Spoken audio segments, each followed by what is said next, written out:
असां जो अॼु शाम झेड़ो थियो समर कलोड़े सां, जंहिं शाम जो मूंखां मोबाइल फोर करण जी कोशिशि कई। उन खां पोइ उन्हनि मूंखे धक हयां। उन खां पोइ मां पटी कराइण जे लाइ सरकारी अस्पताल तरफ़ वियुसि, ANC कराई मूं। त उन खां पोइ मूं ते गोलियूं हलायूं वयूं ऐं अंधाधुंध फायरिंग कई वई। 10-12 माण्हू हुया जिन खे पिस्टल डंडा, जंहिंमें समर कलोड़ो, जवाद कलोड़ो ऐं नानो कलोड़ो मुलविस हुया। नानो कलोड़ो वॾो मंशात फरोश आहे ऐं असां ज़ियाउल हसन लंजार साहब, अली हसन ज़रदारी साहब, अदी फरियाल टालपुर ऐं वस वारनि खे DIG बेनज़ीराबाद ऐं ॿियनि खे ऐं SP साहब खे इल्तिजा कंदासीं त हिन जी फिलफोर सर्च कई वञे। ही मज़लूम माण्हुनि सां नाहक करण वारो आहे ऐं असांजो छोकिरीअ जो को मैटर आहे जंहिंमें रेप केस हुयो। उन में उन्हनि ते हिननि जो छोकिरो उज़ैर उहो मुलविस आहे।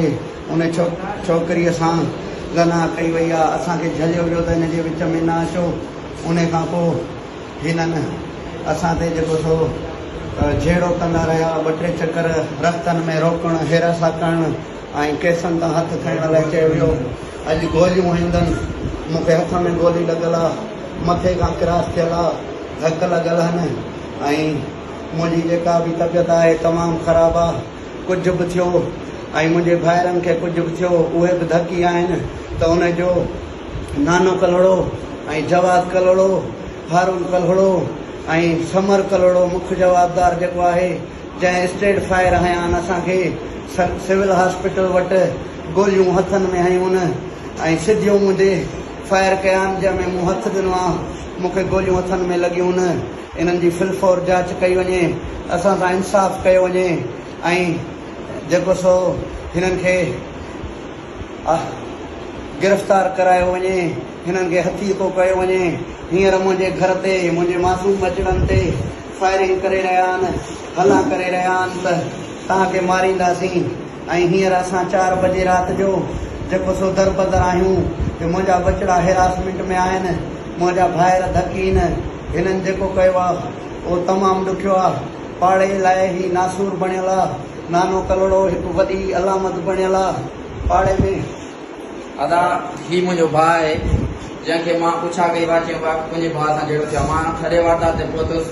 नानो कलोड़ो, पिस्टल हुजेसि, मशीनूं हुजनि, अहिड़ो भेणा को तूं दहशतगर्द ई रोती कचे में रहंदो ई वॾा जदीद हथियार खणी अची करे फायरिंग कई आहे। हाए रोड ते सरियाम। उन खां बाद में गोलियूं, गार गंद, न माउ छॾी अथई न भेण छॾी अथई। फेसबुक ते घटि वधि लिखणु, कंहिंजी इज़त खे दाग़दार करणु। यार ईअं त कोन थींदो आहे। पहिरियों मां हिन खां फ़ोन ते ॻाल्हायो था, इन मामले खे हल कयूं था, तव्हां नाजाइज़ी कई आहे पर पोइ बि हल कयूं था। उन खां बावजूद घटि वधि ॻाल्हाइणु, घटि वधि लिखणु ईअं कोन थींदो आहे। असां आला इदारनि खे अपील था कयूं त बराए महिरबानी सां इंसाफ़ कयो वञे। ही पहिरीं ॻाल्हि इहा आहे त ॻोठ जे सभिनी माण्हुनि खे इहे हिरासा कनि था। असांजी नंढड़ी आहे, सोट आहे, छोकिरी, उन सां हिननि कयो रेप, उन सां रेप कयो हो। हालांकि असां हिननि खे चयो साईं इहो फ़ैसिले जे तहत वञो, असां उन मामले खे फ़ैसिले में हली करे हल कंदासीं। फ़ैसिलो बि हिननि न मञियो। उन्हनि खे दाबा धमकियूं, उन्हनि जे घरनि ते गोलियूं। असां तब चुप कयो वेठा हुआसीं। असां SP साहब खे रिक्वेस्ट था कयूं त साईं असांजी खुदारा मदद कई वञे, असांखे कानूनी तहफ़ुज़ ॾिनो वञे। असां सां एॾी नाइंसाफ़ी पई थिए ऐं कोर्ट जे थ्रू असांखे को तहफ़ुज़ ॾिनो वञे। असांखे धक, असांजे बचनि खे हिरासा कयो थो वञे ऐं इनखे गिरफ़्तार कयो वञे। ऐं साईं जंहिं हर टी प्रेस कई अथई नोटेबल माण्हू आहिनि। नोटेबल माण्हू ईअं कंदो आहे त तूं ॻोठ जे माण्हुनि सां तूं झेड़ा कर, फशिरियूं कर ऐं पंहिंजो किरदारु छा आहे हिन जो केरु खोले त ॾिसो। पीपल्स पार्टी खे हिन बदनाम कयो आहे। पीपल्स पार्टी जो न आहे, ही GDA जो माण्हू आहे। मां हिनखे पर्सनली सुञाणा थो। ही इलेक्शन में वेही करे GDA खे हिन सपोर्ट कई ऐं मां हिन ते अखियुनि ॾिठो गवाह शाहिद आहियां त ही GDA जो माण्हू आहे।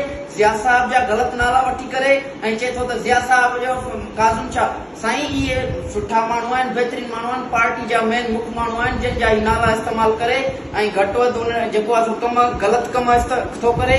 ऐं मूंखे ख़बर आहे त हिन जी त किरदार जी हिन जो छा धंधो आहे। पर हाणे इहे शयूं मां सुभाणे मां मीडिया जे थ्रू ज़ाहिर कंदुसि ऐं मां कुझु जेके सबूत आहिनि उहे बि रखंदुसि त साईं खुदारा असांजी मदद कई वञे, हिन मंशात फेरोश मां असांजी जान छॾाई वञे। ऐं ही ॻोठ लाइ हिकु वॾी दहशत जी अलामत बणियल आहे ऐं हिन सां केरु बि ॻाल्हाइण लाइ तयारु न आहे। असां आला इदारनि खे रिक्वेस्ट था कयूं त हिन खे जल्द खां जल्द गिरफ़्तार कयो वञे। चौथी एफआईआर थी आहे हिन ते, पर हिन लाइ को बि कानून कोन्हे को। असां डीएसपी सोडर फ़ाइज़ा सोडर खे अपील था कयूं ऐं एसएचओ अली अकबर खोखर खे हथ ॿधी अर्ज़ु था कयूं ऐं एसपी मीर रावल खान खोसो खे अर्ज़ु था कयूं। असां अञा आला इदारनि ते सुभाणे वेंदासीं। जे अगरि असां लाइ इंसाफ़ नथो त असां प्रेस ते वेही करे पाण जे थो पेट्रोल हारे करे असां पाण खे ॿाहिरि ईंदासीं। हिन ज़िंदगी असांजी ज़हर करे छॾी आहे। मुंहिंजे भाउ खे कुझु बि थियो उन जो ज़िम्मेवार नानो करोड़ो, जवाब करोड़ो, समर करोड़ो ऐं जके मोरे में नॉमिनेट माण्हू ग़लति माण्हू उन्हनि खां असांजे दरन ते फायरिंग कराई वई आहे। हा, ऐं हारून कलोड़ो किरदार कशी घटवध फेसबुक ते लिखण ऐं पीपल्स पार्टी जा माण्हू जेके उन जा मदद पिया कनि, मां उन्हनि खे रिक्वेस्ट थो कयां साईं, जीटीए जा माण्हू जीटीए जा माण्हू ईद जे ॾींहुं बि वेही करे उते जदोई साहब वटि मुबारकूं ॾेई आयो आहे ऐं हिनखे मां पर्सनली सुञाणा थो। हिन ॻोठ जे ॻोठ जे माण्हुनि खे ज़ोरी हिरासत करे जीटीए खे वोट ॾियाराया। मां हिन जो गवाह आहियां।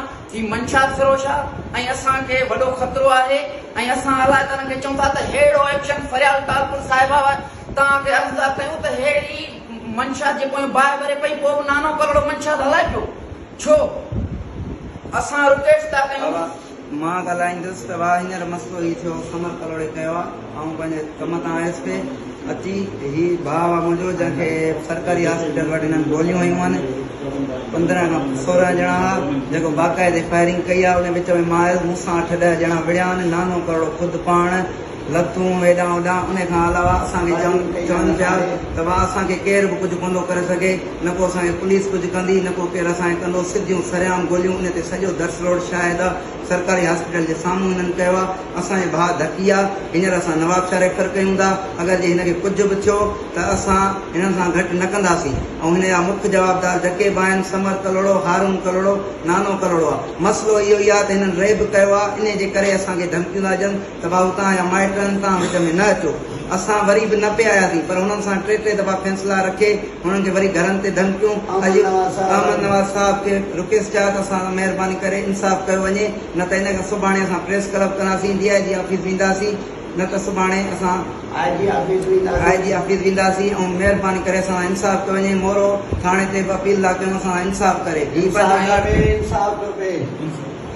नोटेबल माण्हू जेके हुनखे चवनि दादा नाजाइज़ी न कर, उन्हनि जी किरदार कशी ऐं उन्हनि जा नाला खणी घटि वधि ॻाल्हाइण। साईं असां रिक्वेस्ट था कयूं आला इदारनि खे त हिनखे पटो विझो वञे। असांखे वॾो ख़तरो आहे। महिरबानी करे का कानूनी तरह जी का कानूनी GIT जोड़ियो जेका नाने करोड़ खे रोके सघे। मंशात फिरोश दहशतगर्द आख़िर दहशत जी अलामत बणियल आहे। मोरे जे लाइ आज़ाद बणियल आहे। ज़िया हसन लंजार साहिब अला साईं तोखे वज़ीर दाख़िला ऐं वज़ीर कानूनी अला साईं तोखे सभु उहिदा न आहिनि। हिकिड़ो तुंहिंजी पार्टी जो नालो ख़राब करे, उहो तुंहिंजी पार्टीअ जी किरदार कशी करे ऐं पार्टीअ जी घटि वधि जी माण्हुनि सां नाजाइज़ी करे वरी पार्टीअ खे इस्तेमालु करे। महिरबानी करे असां हथ ॿधी अर्ज़ु था कयूं त जल्द खां जल्द का GIT जो हले, नाने करोड़े मां असांजी जान छॾाई वञे। नाने करोड़े खे का कानून जे कटड़े मांदो वञे, असांजी जान छुटे। असांजा बचड़ा नथा ॿाहिरि निकिरी सघनि, न असां काॾे निकिरी था सघूं। नानो करोड़ो जेको मां सुभाणे प्रेस जे साम्हूं हिनजी सभु शइ वाक़ी कंदुसि त ही केतिरो चङो मुड़ुसु आहे। उहा सभु शयूं मां प्रूफ खणी साम्हूं ईंदुसि त मां उहा बि शयूं मां ज़ाहिर करण जे लाइ ईंदुसि।